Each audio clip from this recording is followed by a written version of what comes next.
Don't call on me. Okay. Sorry. I love spring actually because it's just such a it's a great time. Everything's new, it's warming up and in Phoenix, I live in Phoenix. So Phoenix is absolutely beautiful at this time of year. Okay, that's good. That's a start. Everybody else in chat, let's come on, let's chime in as we're getting everybody in here. I want to know in chat if you're in Phoenix or not. Um, what's good about spring? It's escape from winter. There we go. Now we're just getting to the real stuff. I love it. We're just getting to the real stuff. Hop and come to life. New vegetable gardens. Yes, there's the whole cherry blossoms in the rain. Um, wow, look at these things coming in fast and furious. I love this, you guys. This is my favorite part, is asking you guys cool questions and getting cool answers. Okay, mushrooms, I like that. I don't know why this isn't on my. Your spring conference. Go put the dates in, Gary. Tell us when the spring conference is. Oh no, winter is back. That was a very short spring. We got Utah in the house, and Utah is throwing snowballs at us. No fun. I do want to remind everybody's jumping in is to make sure that you put yourselves on mute unless we do open question and answer. So please, if you could do that. Yeah, keep them coming in. And for those of you that are just popping in, as we do, we're introducing ourselves and answering the question, what do you like about spring?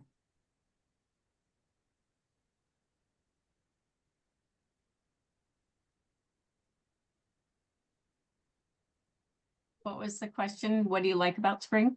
Yeah, I'm trying to be easy. What do you like about spring? And of course, some people are still having winter in Utah, but it's not our problem. I don't have to run my sprinklers as much. Oh, nice. That's from a Floridian, Charles. That is. My hummingbirds come back. Yeah. Okay, I like having my toes out. So I just have to say real quickly, I just have been ping ponging across the country. So I was in Chicago again. Then I came home, then I went to Nashville, then I went on to where was I? Seattle, and then I'm headed over to Yosemite the end of this week. When I pushed in Nashville, it was well, when I got to Chicago the first day it was 75. Everybody had their toes out and their shorts on. The next day it was 30 and snowing. Then I went to Nashville and I was straight up 75, 80, 85, right? Go to Seattle and it was a gorgeous like 68. And the next day it was a gorgeous 48. So I kept seeing toes, but the toes didn't stay out, is my point. Also is the reason everybody has colds and flus right now is because of those temperature changes and the toes out and then the socks go back on. So I love Alicia. She's already got her road trips planned for festivals. That's what you really need to do.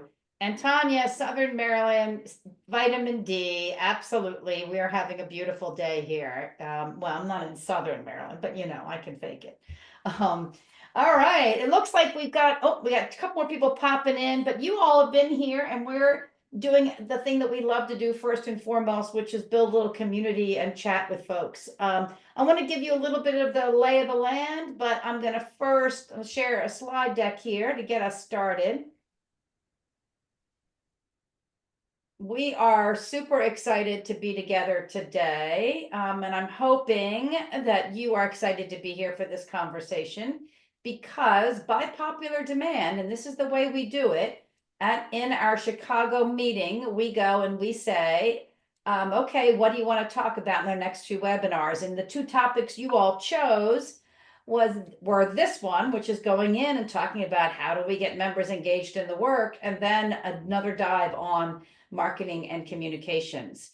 So that's what what we're going to do today. And looking ahead, we're going to do that in marketing communications on April 23rd. Now, April 23rd will be the technical, if you want to say it this way, the technical close of this year's academy. But you know, there's lots of things brewing and happening, and I don't want you to think that we ever stop having conversations. But there are a couple of dates I want to make sure are on your calendar and top of mind. Anybody know why I'm putting May 2nd on here? Anybody know why May 2nd is showing up? Chapter seal and outstanding awards are due. Yes, very good. I love it. This is what makes Jennifer very happy when people recognize the date. So yes, your performance tenure seals and outstanding chapter awards are due, which means we'll see you on the 23rd and remind you again, but hopefully you will already be madly doing that. Here's another date. Anybody want to give us an answer of what May 15th is? Do I have any treasurers online? Because the treasurer should be very clearly aware of what this is, and technically, so should the presidents. We already submitted, so. Well, that's good. Very good. Then you know it's when the IRS 990s are due. Don't forget, folks, though, the IRS may feel like the most important thing there, but I'd say Jennifer is, and you have to also make sure that she's got the copy. And as I mentioned, yes, the Academy is this multi-month program, but don't forget that we've got conversations all year, and coming to your calendar soon will be the dates for our area leader calls where you continue the conversation. So today's conversation, shout out to Sam, absolutely. And I love that. That's how you really make sure, we're gonna talk about retention in just a moment. That's how you make sure retention happens, by giving appropriate shout outs. So thank you for modeling that. All right, today we're talking about, and you all said in that last survey and in the follow-up survey to the whole event, you wanted to dive a little bit deeper into recruitment, into retention, and into policies around volunteerism. So I'm curious, in chat, tell me what's on your mind, what's still circulating, coming out of the Academy in-person event in Chicago, just in general, coming out of what's happening around your board tables. When it comes to volunteer recruitment, retention, or volunteer policies, what are some of the questions that are circulating for you? So light up chat here and tell us a little bit about what's on your mind. We have an agenda today to cover all three of these points, but I'd love to hear, making sure that what we're going to be talking about is actually what you need to hear about. So any things about volunteerism that you would like to make sure we connect on? Give you a moment there. Oh, that's interesting, Cindy. So scheduling student engagement opportunities with high schools and colleges. So that's how do we get some of our members in front of students and at high schools and colleges? Okay. Anyone else? Yes. I totally love that. That's a great, yeah. Outreach via local GFOA chapters. Help me out with GFOA. Jennifer, do you know what that is? The financial groups. Okay. So usually where procurement rolls underneath, Okay. and they have their own association. So it's getting to that Excellent. group of people. See, guys, every time I come on a webinar or a conversation with you, I learn things. I love this. Yes, Kimberly, love that. Oh, thank you, Stephanie. Oh, there's the full, thank you for the full. Yeah, I love that. name. Yes, Jen, absolutely. We're going to talk hopefully a little bit more about that. And we're going to I'm putting your name down right here. Do you see this? Because I might call on you. Okay, great. So keep these questions coming in. We're going to, as we talk today, we're going to do a couple things. First of all, we're going to talk about some tips in each of these areas. Then 3 of your colleagues have agreed to come off of mute and on camera and talk a little bit more about in each of these topics in their own turn, and I'll introduce them and bring them on. So they're going to sort of tell you a little bit of this is what's happening in our chapter. Then we're going to have you select which topic you want to spend more time on and jump into a breakout room with your peers and have some rich conversation around that. So content, a couple of chapter spotlights, and then an opportunity to have good conversation. That's our agenda for today. And we're going to be talking about a bunch of these things that you're mentioning right here. I'm seeing Joseph said this having only one age. Yeah. So part of what we're going to have to do, as Joseph is sort of pointing out, is begin to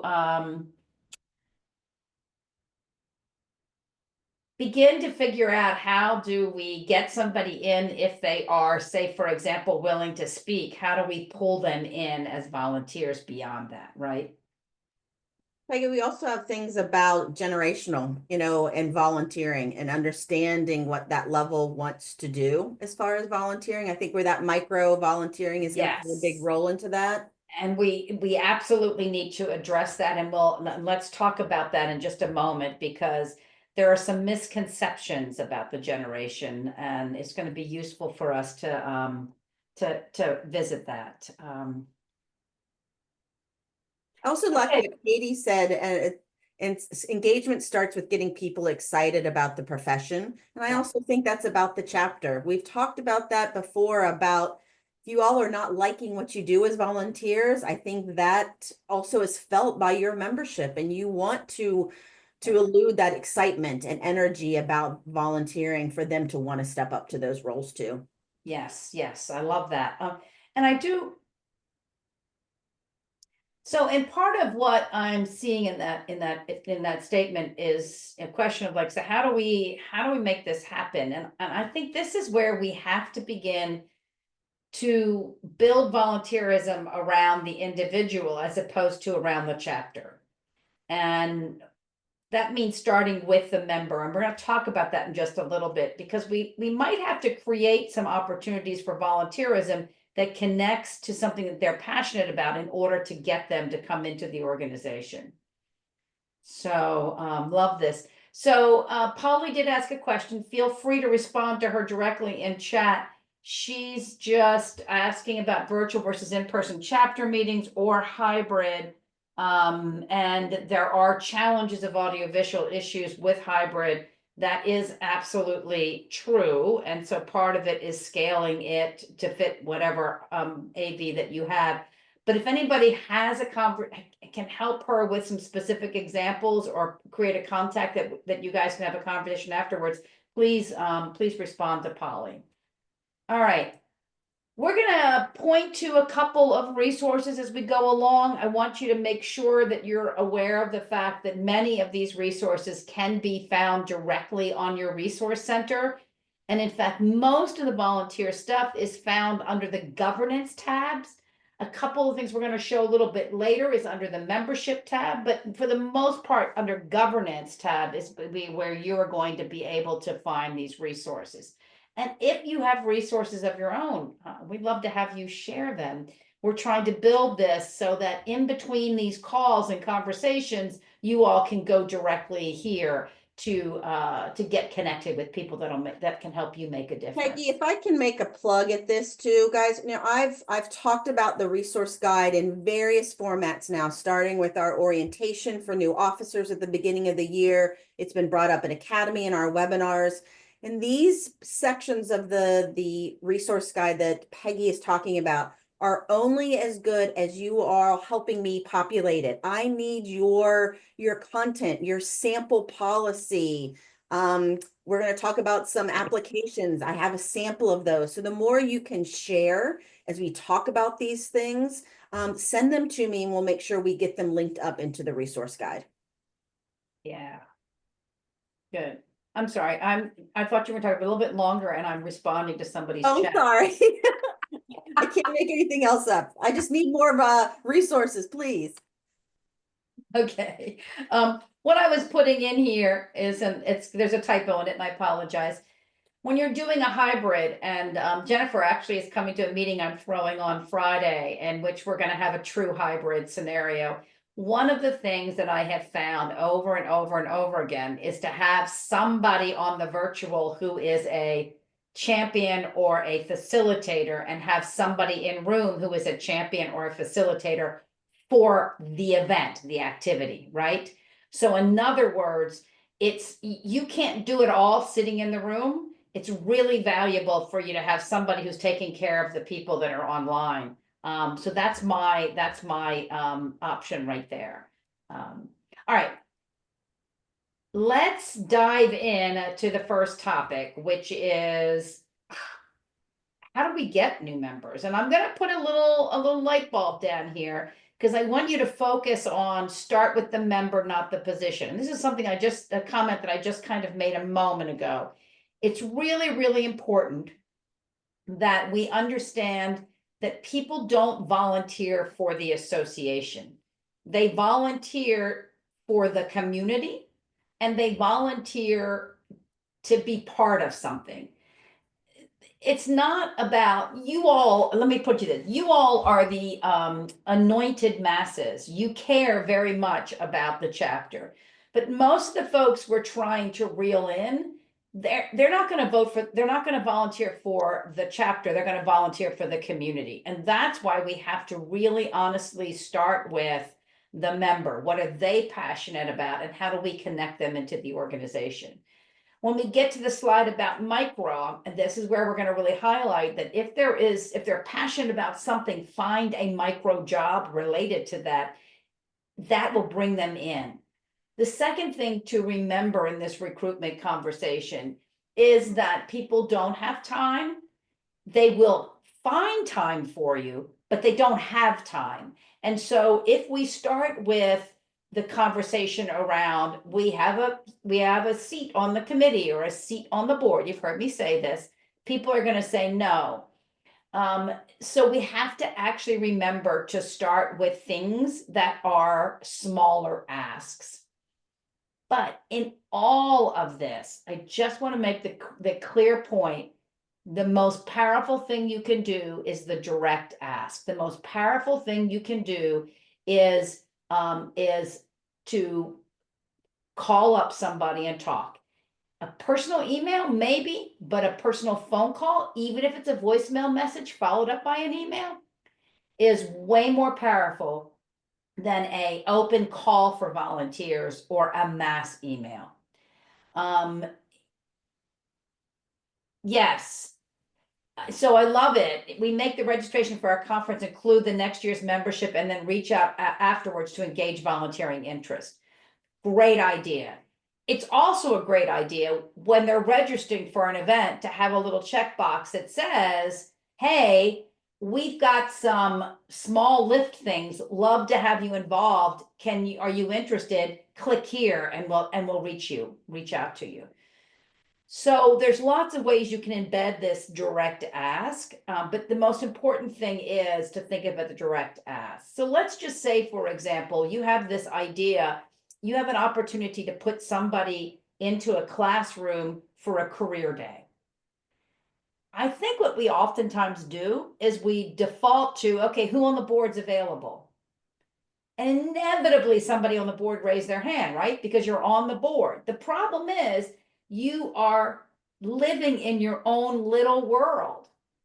The better thing to do is say, we have this career day. Let's find out, let's reach out to a couple of our members and find out, is there anybody that would like to speak about procurement at the local high school? So I'm not asking them to volunteer. I'm connecting them to the passion. Now, the board member that's willing to do this, let the board member who's willing to go be the board member that reaches out, confirms it, and maybe even shows up as a buddy. But we have to get this notion of the board is the first people to be asked and answered. Instead, let the board be the group that is asking. Now, I'm gonna just harp a little bit more on that. This first ask has got to be small, which I think you guys have heard, but if you're going to recruit, that's the best way to recruit. The second thing is, and I loved Tim's comment there because it's very similar to this comment, which is really tie this into your member onboarding.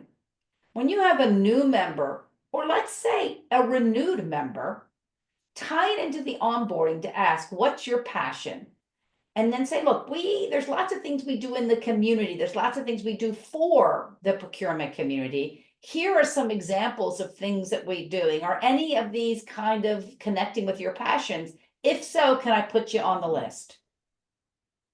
So it's a soft ask. You're getting permission to go and come back to them with a hard ask, right?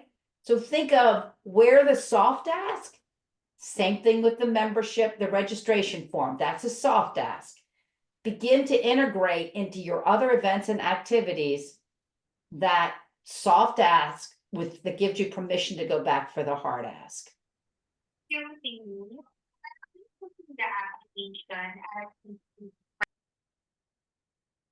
Okay. The final thing I want to mention here is to create the FOMO. It's really important that you really shout from the rooftops when volunteers have gotten together to do something. And yes, taking a cool picture of the board meeting. Yes, we did this with the PRSA Maryland group. Every time the board met, and our board met one time in person and the rest of the time virtually, we would do a screenshot of everybody. And sometimes we'd have them change their names to be a message to the membership. Sometimes we'd have them hold up a little picture and we'd say, the board connecting, we're working on this. And that's certainly a great way to sort of do the FOMO. But I'm also talking about when you've got somebody speaking, doing a shot and putting it on LinkedIn and saying, here's Polly or Tammy or Cindy talking to a bunch of high schoolers, and they're really interested in finding out about procurement. Thank you, Polly, or whoever. Those are the highlights. It's that kind of marketing behind, if you want to say behind the job, right? That allows people to say, wow, that looked interesting. Let me find out more. And so I really encourage you to look at how are there ways you can lift up what's going on and being done. The other thing is we spend a lot of time, like at a conference, in promoting the conference. What if one of your promotions was not on promoting the conference and the content, but instead it was capturing a picture of a bunch of members that are working at the conference and saying, they're all behind the scenes, making the meeting work for you. The community starts long before the meeting starts, or something like that, right? The point being is that you're showing people, peek behind the curtains. A peek behind the curtains, there are people who want to be with the cool crowd behind the curtains, right? So that's what this FOMO is all about, is how do I lift up the covers, if you will, and show people what volunteering is going on and get beyond just the board meeting, show folks in actions. One of the most powerful things I saw was actually a chapter with a dental hygienist. And they would do this one program where they would go with us to a senior citizen center. And every year they would help there was a gardening thing. They'd be planting garden, right? At the senior center. And they would do these pictures and they would just do this whole set of pictures from the day. And they would just put them on their social feed. And people would say, like, where is this? What you doing? How are you getting this? Oh, this is the community outreach team that goes every spring and does this. Oh, there's a community outreach team? Tell me more about that. So the FOMO can be really powerful. And if in your member onboarding or your renewal onboarding, your welcome ambassador is saying, hey, you know, we have this group that plants flowers, we have this group that greets people here, we have this group that talks in classrooms, or any of these things you like to do, then when you plan it, they become the folks in the pictures you're taking. Let me go ahead and ask you, I want to get a little bit more from you. I'm going to do a poll. In terms of how you're recruiting your volunteers, tell everybody, which of these methods, you can do more than one, but I'd like to find the ones that really work for you.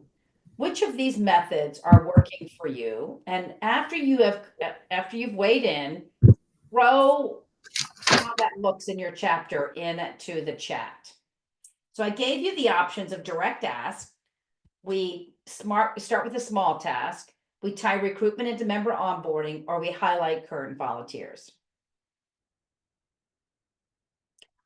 I know there's other ways to do it. I know you could have a call for volunteers. You could have a page on your website. All of those things are great too. But we're talking about some proactive volunteer recruitment options. So I want to see what you guys are doing. Under the direct ask, put in chat, what is your favorite way to ask?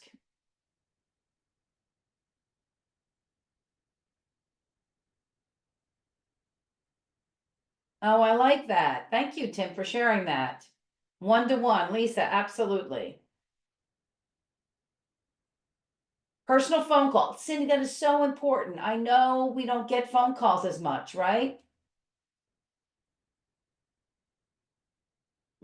Okay, I'm going to end the poll and I'm going to share the results. Yeah, so Joseph, you're reminding us that an event is a great place to have a one-to-one conversation. Cindy, thank you, notes. I love it.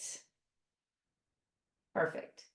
So the main reason why I want us to absolutely use the one-to-one in events is because we know that that if people come to the event, they're interested in something that you're doing, and it's a great way to just double down on, you came here and you did this.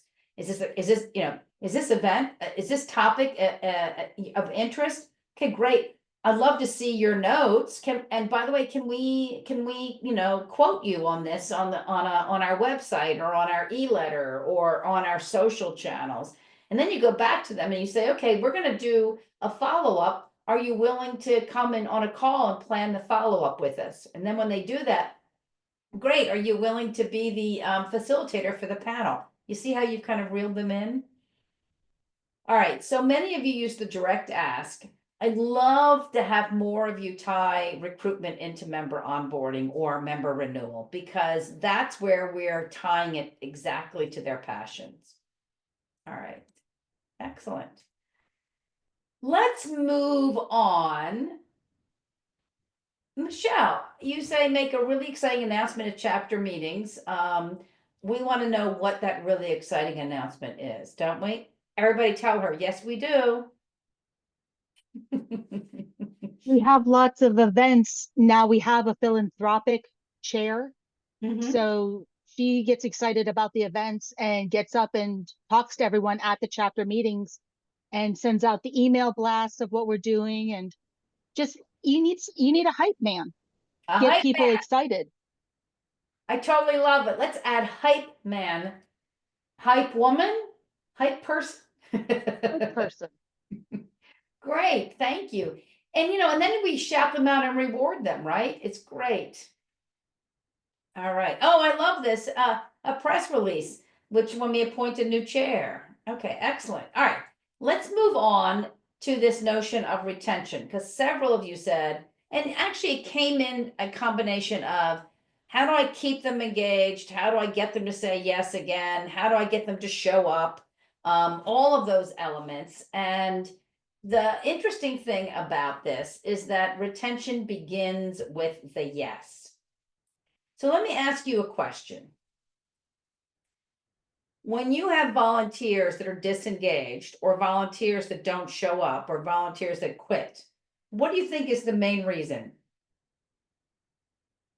These are all common reasons. Love to see what you're hearing. If there's something else that isn't listed here, throw that in chat for me. I've got a couple people saying others, so go ahead and throw that in chat for us. Okay.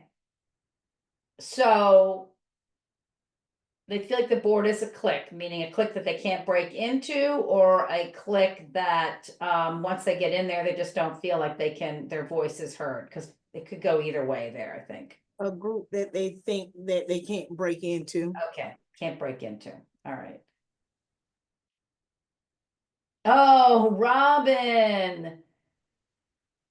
You are so right. That is a big missed point for when you're trying to bring someone is they raise their hand and they left. Peggy, can I make a comment about the results? I look at two of these that are scoring pretty high, and that's unclear roles and expectations and feeling unappreciated. And my first thought was, wow, those are two things that you could really fix. You Yes. can't change the lack of time or scheduling. Maybe there aren't limited opportunity for growth. It's a one and done. It's not like your career path that you're in now, but you as chapter leaders can truly impact that second and third one to make them want to stay engaged. It's in your control. I feel it's in your control by acknowledging, appreciating them, and setting those expectations. Those are Right. doable things. Yeah, and to your point, exactly. Thank you for queuing this up, because retention begins at the yes, and it's got to be a strong start. I have to be clear on my roles and expectations, and have to have a sense of what is the value of me being there. Sometimes the undervalued is that you have me just sitting here doing make work. So you're not valuing my time, and I'm not doing anything of value, and you're not tapping into my skills. Sometimes it's you just haven't really spent time, lauding the work that we're doing. But a large part of it we see in surveys over and over again is this notion of, not clear on it, and I don't think we're doing anything valuable. We could be, but I'm not sure. And I don't feel like you're respecting my time, right? It is true that people will leave due to lack of time, but that's not nearly as frequent. It's usually the no, I will not volunteer due to lack of time. Scheduling conflicts absolutely come in. And part of what the problem with the scheduling conflicts is unavoidable, right?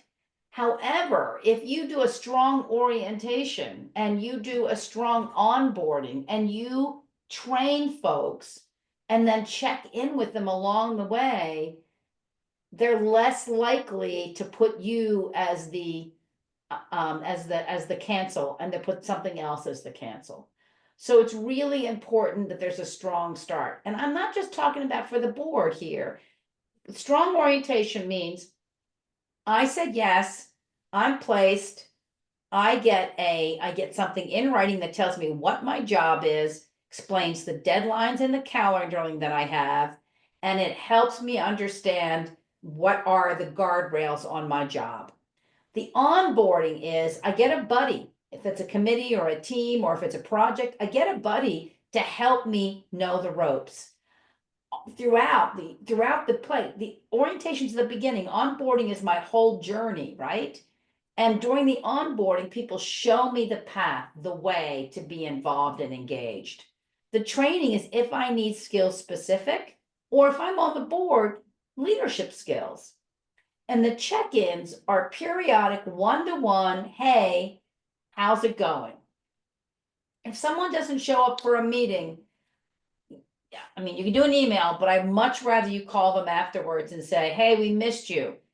Do you have any, can I fill you in? Do you have any questions? And how do you feel about, how are you feeling about the role? Is there a reason you weren't able to get there? it's not, I was doing a chapter leader meeting and someone said to me, oh, I just tell them that I just remind them it was their job to be there. And I'm like, no, they know it was their job to be there probably, but there was something else missing. So use that call as an opportunity to explore what was missing. So, and Robin says, I'm catching up on some topics that's related. Someone says, no one took them up on the offer to volunteer to found a home. So that's really on the recruitment side of things. So what Robin is saying, it's just really good, which is don't ask until you're ready to act on their offer. However, I would add that if you're doing a member onboarding program and you're getting a sense of what people might be interested in, there may not be a role right there. That's why you say, can I put you on the list? And then periodically you go out to that list of people who raise their hand to say, hey, this is what we're working on right now. Hey, just want to keep you up to date. So you treat your volunteer pool as kind of a first tier of people who get the updates. Now they feel like you're still talking to them, and then when you have an opening, you can connect with them. And Gary, I totally appreciate this appointment, this comment. We are feeling undervalued by our employers. That's actually statistically been tracked. Engagement in the workplace has dropped to 31%. That is dropping annually. And it's really big for folks that are in what I'm going to refer to as the newer folks the Zs and the younger millennials. A large part of the reason is they're feeling undervalued, underappreciated, and no one cares about them. A huge thing we can do in associations is care about them and value them. And what I'm finding is the associations that are jumping in and actually being the person who cares about them and show the career pathway. A big thing is to go to those newer folks and have conversations and show the procurement pathway, show how they can walk through that, and they can build their own skills and their own knowledge base. Show them how you as the chapter can do that. They will volunteer for you in spades. And that gets to the generational question, because the generational question is they will say yes when they have a strong start. They're clear about it. They have a strong start. It is a small job with an end in sight. And you're clearly going to use my time wisely. And you're going to show the impact throughout the whole process. So generations that are younger, the millennials, for example, are now into family life cycle. They don't have as much time. And our Zs are navigating all kinds of waters right now. But if you say, we are going to get this accomplished by this date, and by saying yes, you're going to get an orientation and you're going to get any training that you need, and we're going to be by your side, people will say yes, regardless of their generation or their age. We're seeing that in many associations that have really taken this notion of, we care about our members and we're going to be there for our members. Peggy, we have a question from Tim. He's raised his hand. Oh, Tim, yes. One of the things I think we've done that have made a big difference, of course, we're still struggling like everybody else is, but we don't send flash emails anymore. We took our membership and we split the names of our members up with each board member. We have 15 board members. So each board member has a certain number of, and they're challenged to send individual emails to each person on their list. And what that does is it creates a conversation with that person. It makes them feel valued. Unlike a flash email, which we all get tons of them, so many that we don't look at a lot of them. And it's made a huge difference in the fact that even in interactions at our events, people talking to each other more and feeling like they're more connected. The board member is their liaison, or the people that are in their group. Even when they send a group email out to that group, they have a lot more conversation among that group.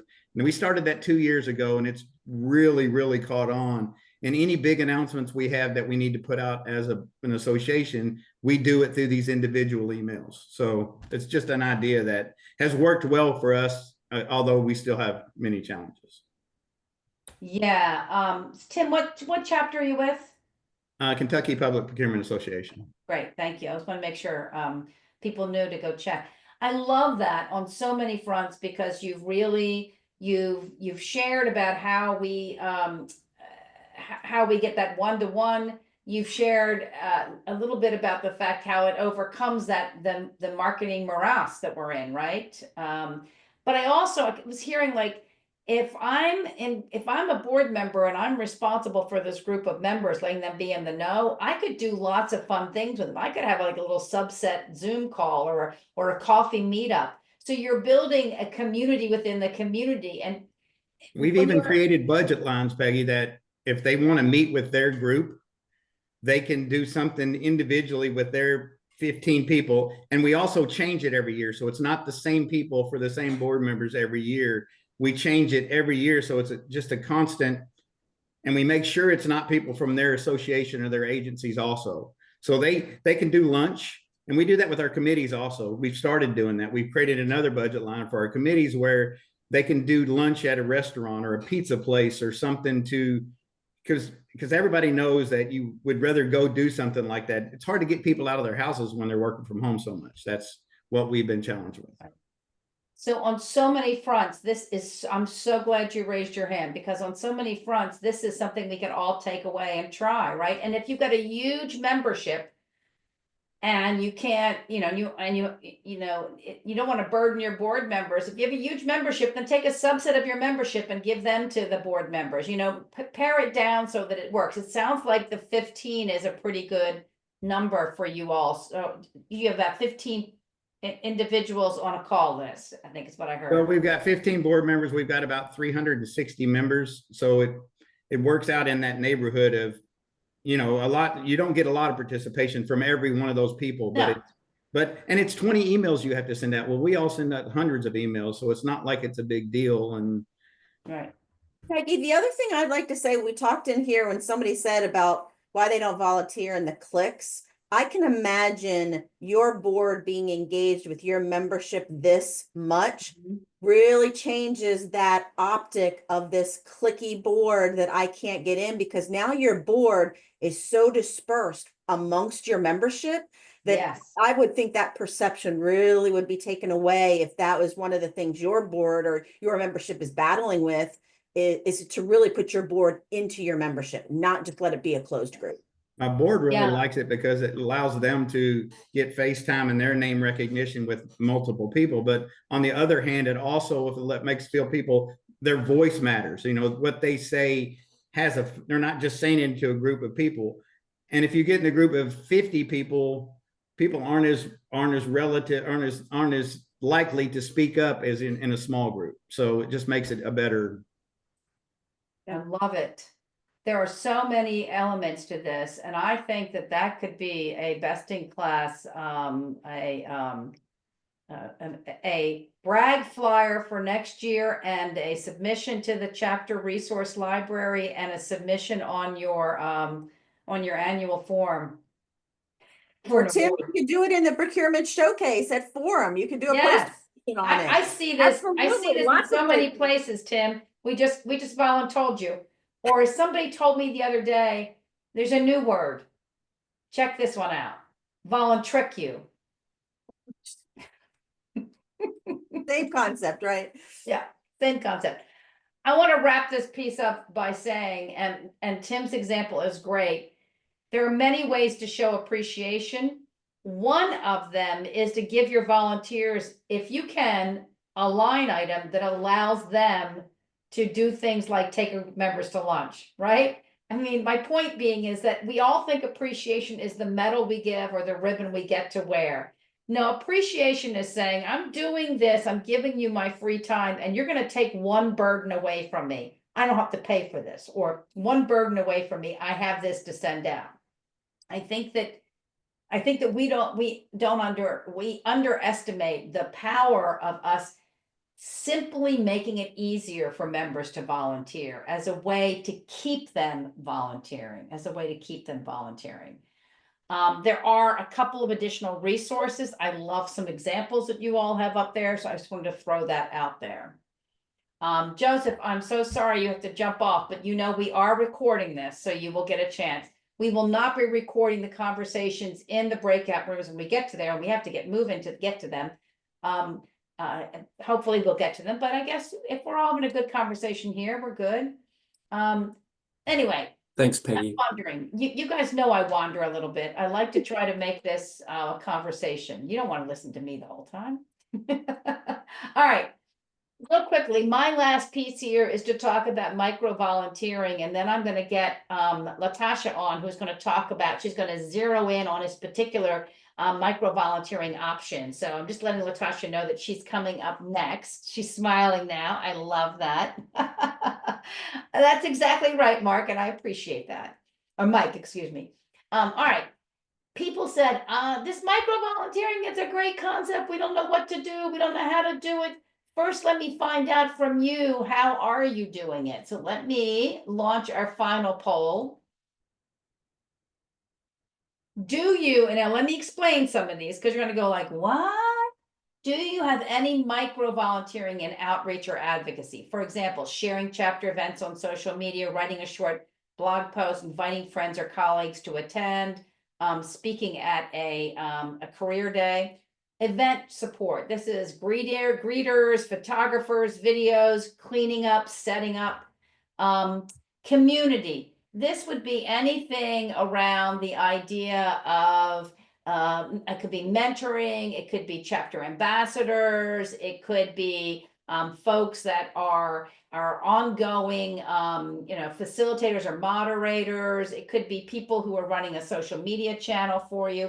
Sharers or influencers. Those are the people that are sharing on social, that are giving you the yes, who are taking your message out there as an influencer. Skill-based could be, hey, I can design the flyer. Hey, I can proofread or edit documents. Hey, I can take care of your website on an ad hoc basis. In other words, they've got specific skills. Thought leadership is going to be they're speakers, they're contributors, they're helping people learn more about the profession. None yet. Oh, none yet is we're going to solve that for you. And then I think that these are buckets. You may have something you would put in a bucket that I didn't mention. Feel free to do that. I'm just trying to get a sense of what kinds of micro volunteering you already have going. I've got a number of folks, and this is slower, so I think that this is taking, you should have to think and process a little bit. There was just so many things to put on this poll. I wanted to get them into some buckets. Think of it as somebody who is speaking, outreach on behalf of the profession in the chapter, event support, anything around events, community, anything around building the community, building connections between members. Sharing and influencing is really about social media, marketing, skill-based, specific technical skill they bring, thought leadership, speakers, content contributors, and go ahead and do those. All right. I got quite a few here.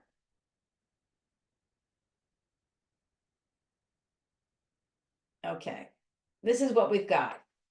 A number of you haven't yet done this, but you're like dying to do it, which is excellent. And I see a lot of you use event support. I love that. That is the easiest thing to use. And really, at the end of the day, that is a good starting point. The limitation is it only reaches the people that come to the event. And I want us to go deeper, because sometimes people don't come to an event because they don't see the value of the community and they think they can get learning somewhere else. So I love that. And what I want to do is to give you some additional ideas to think about. So let's talk a little bit about these ideas, and then we're going to have Latasha talk very specifically about something that really connects with passion. Thought leadership is write a blog, serve on a panel, share content, serve on a focus group. Like you're trying to decide what your education calendar should be, how you might connect the sessions you're going to do at your annual meeting with webinars, for example. get together a focus group of people who can talk about what do we as procurement folks need in this coming year. Focus group is a short-term, quick in and out thought leadership. Skill-based. Maybe you have, maybe you're required, wink, wink, you should be, to have an independent financial review. Do you have a volunteer, a member, excuse me, who is very good with numbers, doesn't want to be your treasurer, but would be happy to do that annual financial review, right? Maybe you've got, you want to put together a fun little flyer in Canva, and you know somebody who uses Canva. Go for it, right? Share influencer. One of the things that we don't always think about here is, do you have your chapter logo? Can you get people just to use the logo, right? That's part of sharing the brand, right?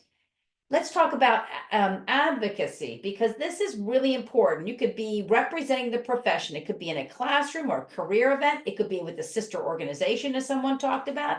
It could be as a mentor or an ambassador to reach out to folks. Maybe you have a champion in every agency, right? That's advocacy and outreach, to be the NIGP chapter champion, touch point, go-to contact in a particular agency, so people can ask questions and navigate. There are going to be people who want to come to your conference that are not going to be active members the rest of the time, except for the fact that their champion could be asking them to help in little ways, which could then draw them in more deeply into the organization. So I really encourage you to think about, and this really attacks the passion, and Latasha's going to talk a little bit more about that. Event support, you guys know all about these, but have you done a first-time buddy?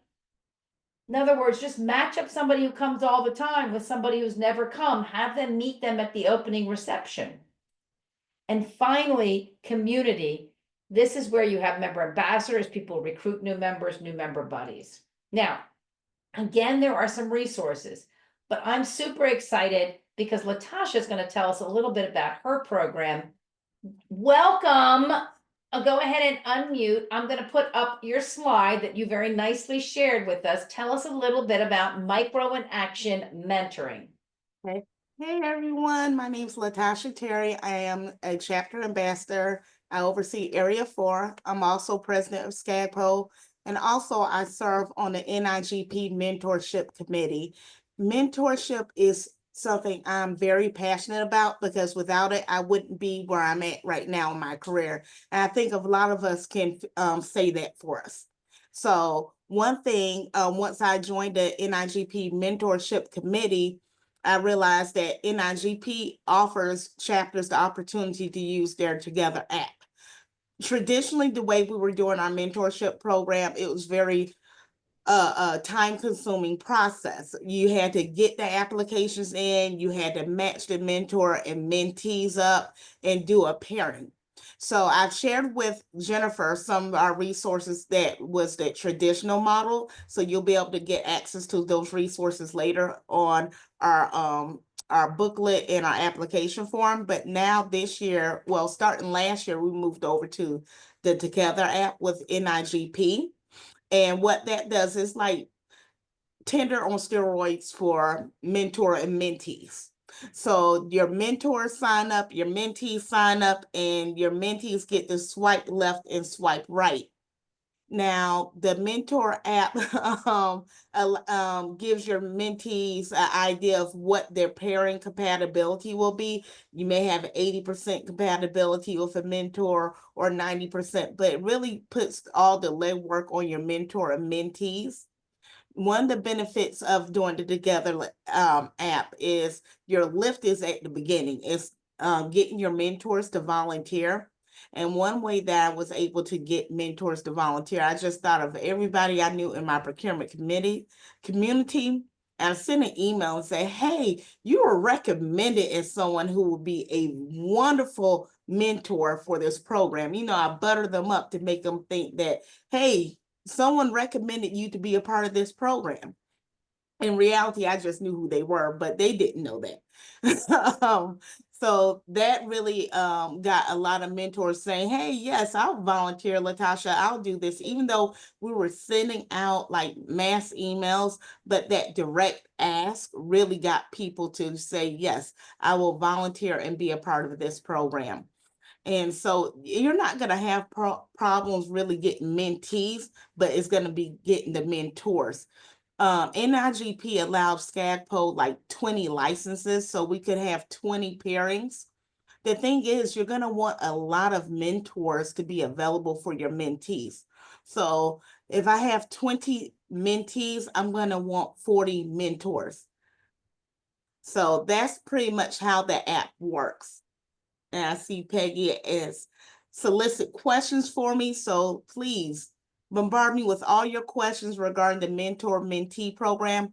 Earlier, if you're posted Jeff's email address, if you're interested in signing up for the mentor/mentee program through NIGP to have the Together app experience, reach out to Jeff and let him know that, hey, I would like to have a special section on the Together app just for our chapter.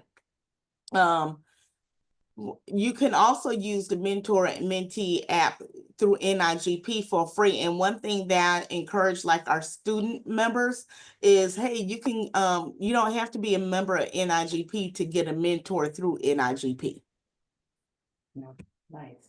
And for those that want to just still it, and Natasha talked about it, I have a PDF of how they set up their mentor-mentee program prior to that app. I will share that and it'll go out actually this Thursday in the Leaders in the Loop with the recording of this, just so you know the foundation of how she set this up and how you go about recruiting those people to be your mentors for those mentees. So I love it. Erin is also looks like Erin is also a great contact here, or actually she put in Ginny. That's a great contact here for this. The reason why I wanted Latasha to share this is because it's working. It's working for two different groups. It's a great way of connecting people. People get lost in big communities. I love that. Tim said that, Latasha said that. This makes the community, the world of NIGP, very personal, very connected. It's also a light lift-ish for someone who does not want to do any other volunteering, may never have volunteered, but has serious passion for the profession. It could be for a past board member that we don't know how to get involved, or dare I say, you have a board member that you need to get rotated off the board and you need to have for them to have a meaningful job, make them a mentor, right? This can answer a number of different options for us. And again, it's much easier to do now with the I love this. Did you say this already, Latasha? Tinder on steroids Together Yes. app? I love that when you said that earlier. Okay, so Polly does have a question for you, Latasha. Do you set up follow-up meetings for them, or do you just hook them up and let them take it from there? So what the Together app does for the mentor and mentee, it has self-guided lessons that they have to do. So it's like a total of 6. And once you reach your 6, then you can take your relationship outside of the app. You don't have to continue with it within the app. But your first session is like a get to know you session, and it gives the mentor some homework to do and the mentee some homework to do before they come together for that session, so that session can be meaningful. Because a lot of times your mentors don't know how to be a mentor and what to discuss with their mentee. So it really helps guide that relationship. So that is a great question. I forgot to even hit that point. What's the purpose of the Together app? It gives guided mentor mentee interactions. Natasha, So, I'm Mhm. sorry, Peggy.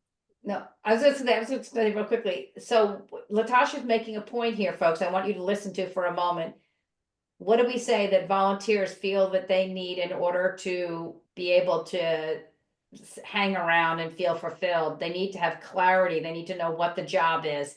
What you are telling them is, you're not floating in a boat alone, actually. We're gonna guide you through this. So thank you, Latasha, for highlighting that. And Jennifer.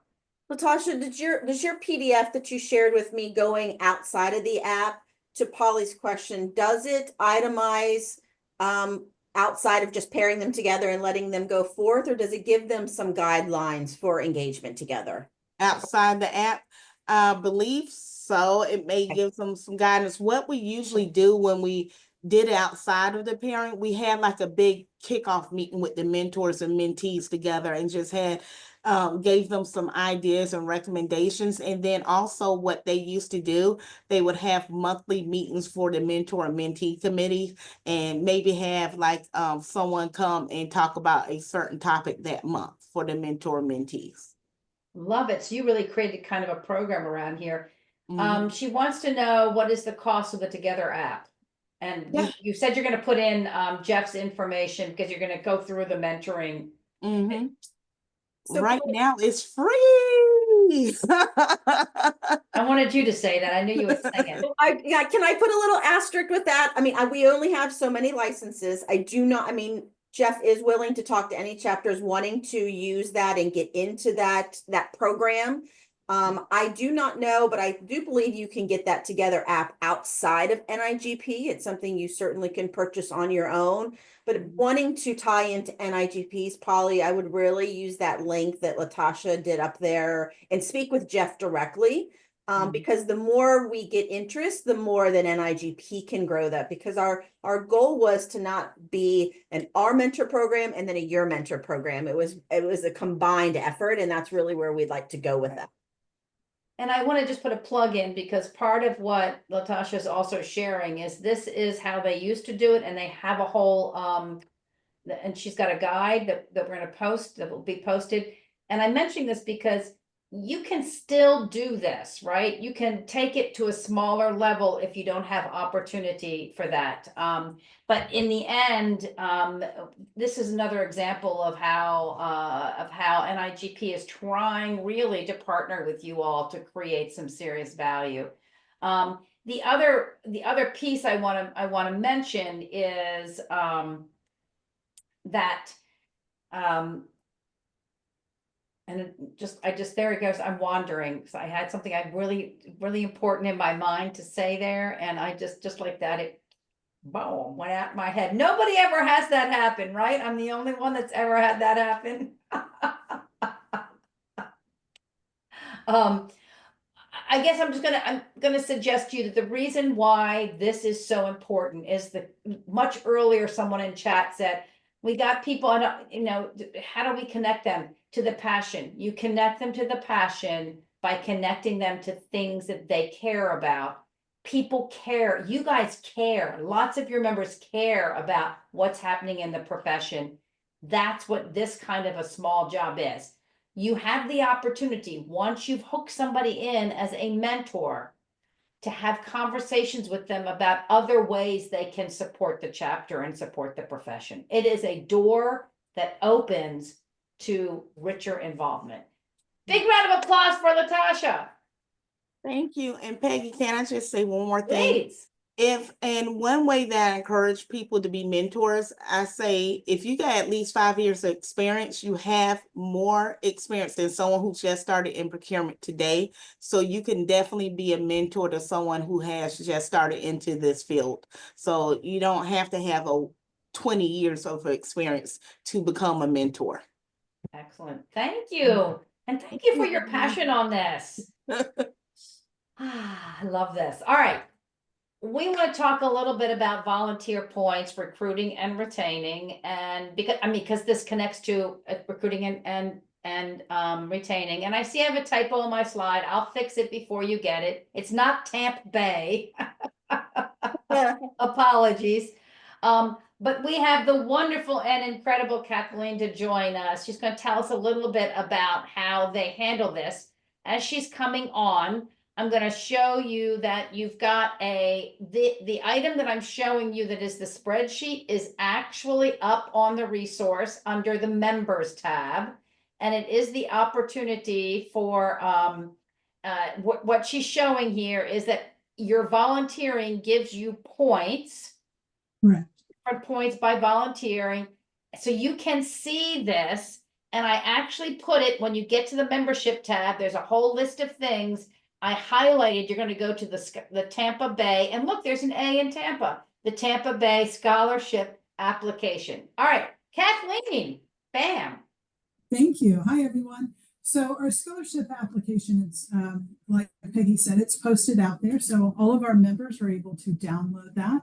They can look at the different opportunities. So they get scholarship points for their credentials, for their education, for their membership with national, and of course our local chapter. And then they can volunteer at different events. They can write newsletters. So there's a variety of ways for them to earn scholarship points. And they can look at the different opportunities. They can kind of game out what their year is going to look like. I know in procurement, our schedules change on a dime. We come in on Monday morning knowing what we're going to do, and we don't get to any of it because our day has changed. But they have an idea of how the level of participation they can have over the course of the year. And the last page gives them the different educational professional development opportunities that they can trade these points in for. So we do allow for every member to go to one conference and also take one educational program. It can be a 1, 2, 3 day. So they can figure out how many points they need to earn.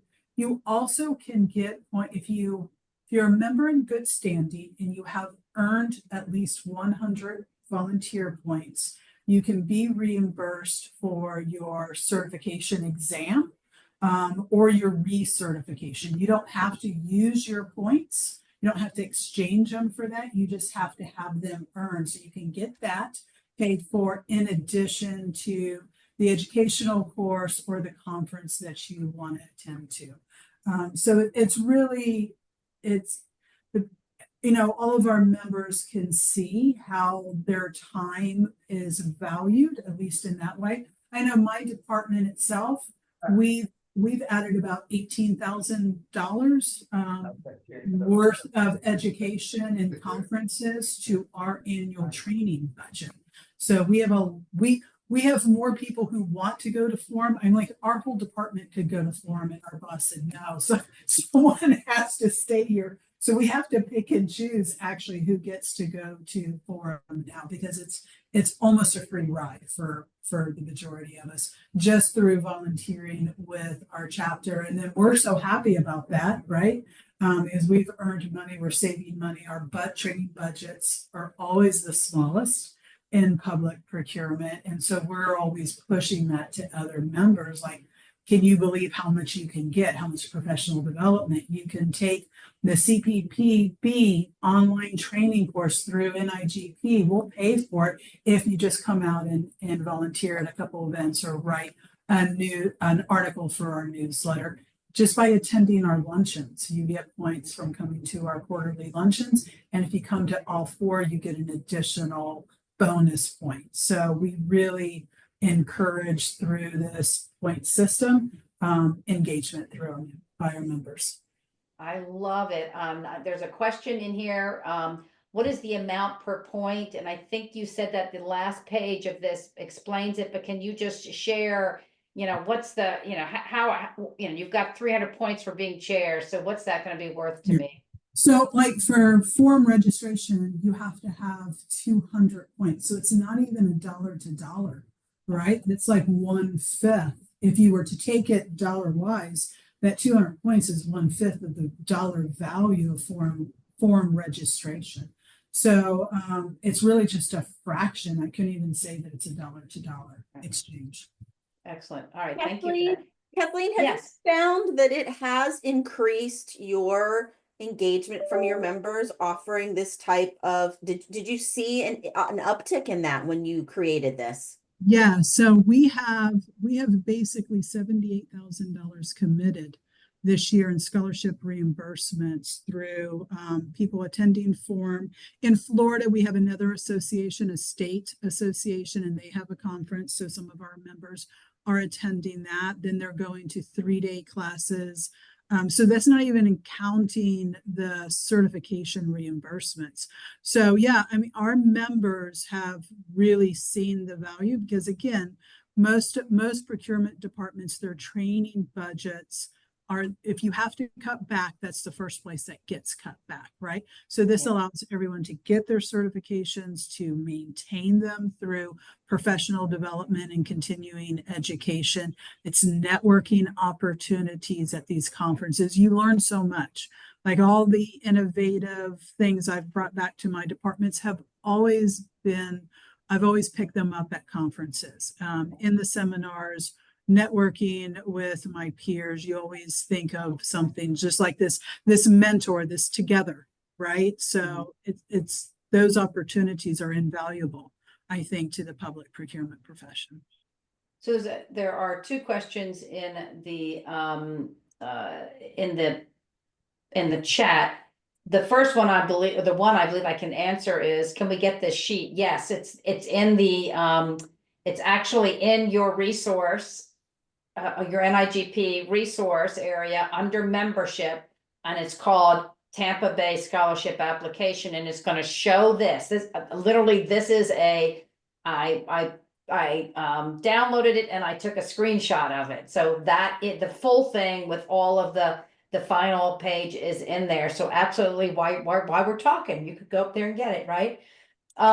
Kathleen, the other question is it self-reporting or the chair vets the request for points? Just that one last little piece there, which is, do I just tell you, hey, I got 300? How are you tracking it? And that is, of course, going to lead us into a Club Express, because there is a place where we can actually sort of chat some of those things. So we reach out, we do surveys and everything to identify volunteers, right? And then there's a commitment, and then there's sign in, there's registration day of the events. We obviously know if you have submitted an article for our newsletter, we have sign in for the luncheon. So we're able to, verify all that information. And if you're saying that you're certified, that you've got your B or your O or your CPP, right, we're able to go to NIGP's website and look at the directory, the certification directory. And so we're able to verify those things. There are some things, if you say you're serving on another procurement related board, and we can't verify that, there's a little bit of an honor system to it. But we'll ask you, maybe can you send us some documentation and newsletter that shows you as a, sitting on the board of this association. So we do our best to verify and make sure that no one's taking advantage of the situation, because every scholarship point that we give to you is, or the money that it represents, is not going to someone else. Right. And the way they're submitting it is by filling out the application form. So essentially, as the person responsible for this, the volunteer responsible, you would be the one tracking it. Yes. Yeah. Okay. Excellent. I love the fact that Amber has put in also the policies and procedures, and we have the scholarships and procedures too. So if we don't have that one up there, we will get that one up there as well. It's out there, Peggy. Good. I did a direct link to it. Oh, you're so good. Thank you. I appreciate that. You're welcome. I tell you, you guys are doing great things. Do you see how this content in this webinar is really us just shining the light on how great, and you guys are great. And I think that is cool. I want to make one additional thing, because Kathleen, when you said how much this added to your professional development budget, somebody asked much earlier, how do you get the directors, the people who aren't directly involved, to see the value of the work that you're doing with your chapter and the value of belonging to the chapter? I think you showing, hey, we're able to get this much professional development in return that you don't have to pay for, Mr. Supervisor, is a big, big plus. So I love the fact that you can show that if I'm going to be involved, I'm going to get this. You're just making you're just making a handoff, a connection.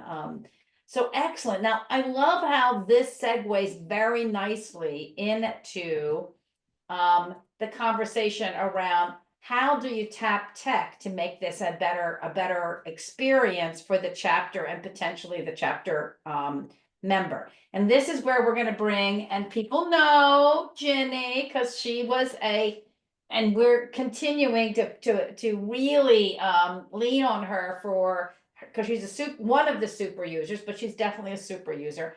I want you to know, and you'll see here, example, there are lots of things you can do with Club Express, and there is an admins only FAQ, which includes, among other things, this great video on tracking volunteer hours using the volunteer module in Club Express. And reason I want to bring this up is because anything that we're going to talk about right now, your admins can get access to this. But enough said here. Jenny, tell us about using Club Express as part of tapping tech to get volunteers engaged, involved. Sure. So yes, definitely. I had a conversation with Ronnie about this admin only FAQ. It's super important because not everybody has access unless you give them admin only. So that's a big one. I think it's really going to depend on how many people you really want to be able to access that, from your committee or from your, board of directors. So otherwise, if you don't have that resource, then going to the, office hours are the most helpful, or subscribing to the NIGP office hours YouTube channel. As far as the volunteers, so one way that I use the volunteer is, first of all, when you create your committees on Club Express, you have to set it up correctly where you will allow for people to actually sign themselves up as a committee member or to join a committee. So and I'm not sure how everybody's folks are set up on their website, but when we go to committees, there's a button that says sign me up or also remove me. So if they wish to remove themselves, they can. So it's a voluntary truly for folks to do. So that's one. The second one we use it is if there's an ask for a particular event and you want somebody to do one particular task and you need them for a certain number of hours, then you are able to set that up, and it's called the mass log hours. So it's basically like you find a pool of volunteers for that particular event, and it will just let you do it. You set it up, and then you can send out an email. So again, I don't have a lot of time to demo that, but the other thing is through the volunteer module, there's also administration reports that you're able to do. And so there's a whole slew in there. I've not really, just a few there is active member volunteer hours detail. That's just a few examples. There's quite a bit that, I'm still gathering information on. But the other thing is, again, you have to create a category because each event or, one event that I was able to do was a board meeting, right? Because every month we meet once a month for an hour. So I was able to create a category for the board to, when we take attendance, it records that they showed up and they spent an hour with us. And that's something that we could track for them. So Ginny, let me interrupt you for just a moment because so guys, we had figured, but you all have been having so much good conversation. We thought you might be going into some breakout rooms, but we're going to close at the bottom of before the hours. So originally Ginny was going to go into a room and she was going to show her screen. So what I'm thinking would be really super cool is, Ginny, just go ahead and take a moment here to share your screen. Hopefully, if you can't do it, let me know. I can make it. Let's see here. I stopped sharing, so you should be able to share. Yes, all right. So folks that are on the call that don't have Club Express, I understand, before you go anywhere, I understand that you're like, well, how does this affect me? I just want you to see something. I want you to go to their homepage, and I want you to show, can you just show us how you even put out the word about volunteering? Yeah. So besides doing at the events, we've announced this. So we walk them through our website. And we tell them, hey, go to the about and then go to committees. So I've picked one that I know already has an opening potentially for folks. So I clicked on the education and research, and there's a button called sign me up. Yeah. It's as easy as sign me up. So I can literally add myself, tells you are now in. So that's just the first, obviously. If I change my mind, I can literally say, oh, that was the wrong one. I can hit remove me. So that's one of the quick and dirty one on how to do that. But you have to set it up correctly so that it will allow you. Obviously, board members, you can't just jump in the board of directors, right? You have to be voted into the role. So this is set up differently, and I don't want to go through that back. Right, so but I'm curious, I mean, you guys do a pretty good job on if you go to your homepage. And we're talking about just tell us a little bit about how you use the other features to promote the idea of volunteering. Like under chapter news, you've got the chapter's message, the chapter president's message, which clearly is, and seeking volunteer presenters. So just tell us a little bit about this, because sometimes it's just the marketing part that we don't know what we're doing. Yeah, well, definitely use your, chapter news or your news articles page to really advertise a lot of things that you offer, right? So in this particular one, this is my Q1 president's message. We had a big annual business meeting and really incorporate into those communications like, hey, if you attended that meeting, the presentations are here in our document library. We want you to take a survey. Please register for our next meeting. So this one kind of pushed the next big event. So, and again, how to reach out to us, just give them that generic info. There's 5 folks that have access to the info email. And so when they send an inquiry, which we've had a lot, that somebody would actually respond to that, right? So that's just one. But yeah, definitely, I mean, there's just like, these are all our articles that we try to keep there. We even had one, and I'm going to shout out for the Area 8. We were asking for presenters at the time.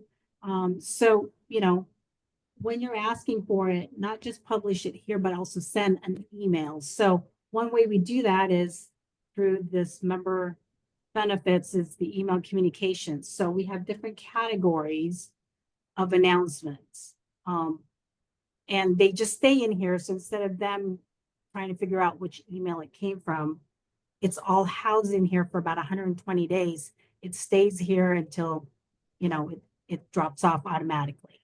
So we just use kind of that as kind of our way to communicate to our members.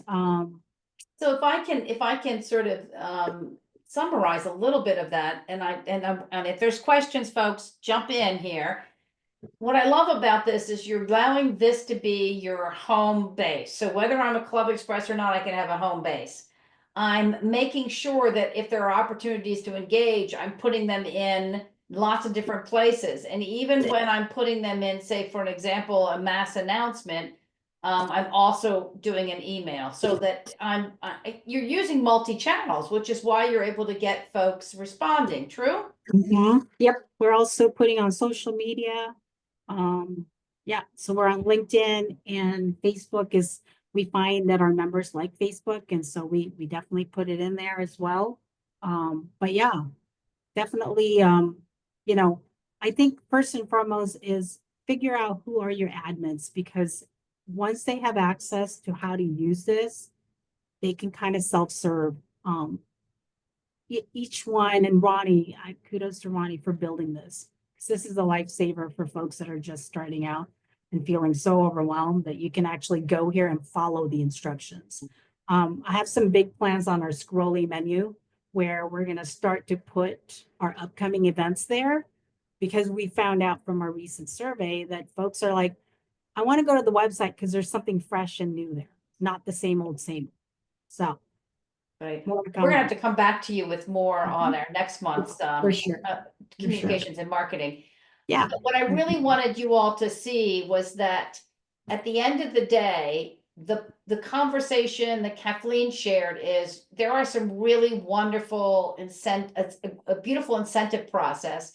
You can use technology, and you have a small thing using technology, which is an incentive called mentoring. So you begin to chip away at these different things, and you are going to truly build volunteer engagement in the organization. Whether or not you say, let me see if I can do the mentoring, and you're reaching out to Latasha and Jeff, or you're saying, let me figure out this volunteer points and how do I create that incentive, and you're reaching out to Kathleen, or you're like, how do I put this all in easy tech, and you're reaching out to Ginny. In any of these cases, your colleagues are doing some cool things to help create more opportunities and more ways for your members to connect. And it's working. It's really, really working. I know we've got like 3 minutes left. Are there any other questions? And then I'm going to ask you to do a big round of applause for all 3 of them, because I put Kathleen, Latasha, and Ginny. I put them on this. Oh my God, you're a great volunteer. Do it. Yes, show the hand. Let's show the applause. Absolutely. So, any other questions?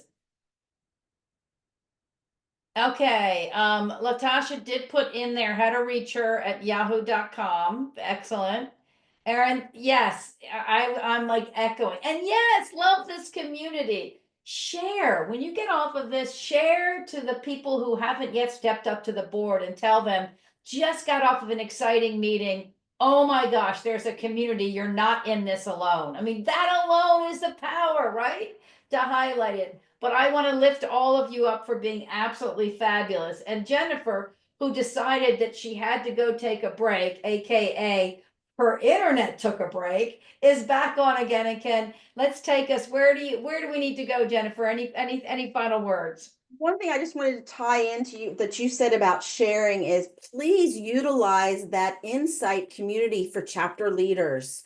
There's 500 either current or past chapter leaders that the more activity, the more questions we get, the more engagement that happens. And please utilize, to your comment, this community. You're all in the same boat. We've all done this together to help support each other, raise each other up, offer suggestions, or either complain, I'm frustrated, I need ideas. So please make sure you utilize that. And yes, Tina, we always record. You get a chance to fast forward through everything I'm saying to hear those folks. The recording, guys, Leaders in the Loop goes out this Thursday. The recording link will be there on our Academy webpage. I'm also going to include the links to Latasha's document on mentoring, as well as Kathleen's section that we talked about on the scholarships and points tracking. So those will all be direct links in there as well. Excellent. Huge thanks to all of you for spending the time today. And I know that I know it's hard to give us this much time, but we are delighted, pleased, excited that you are part of this community. Have a great and wonderful day. Enjoy spring. Look for all those things that you say you like about spring. Thank you, Catch guys. you next time in April.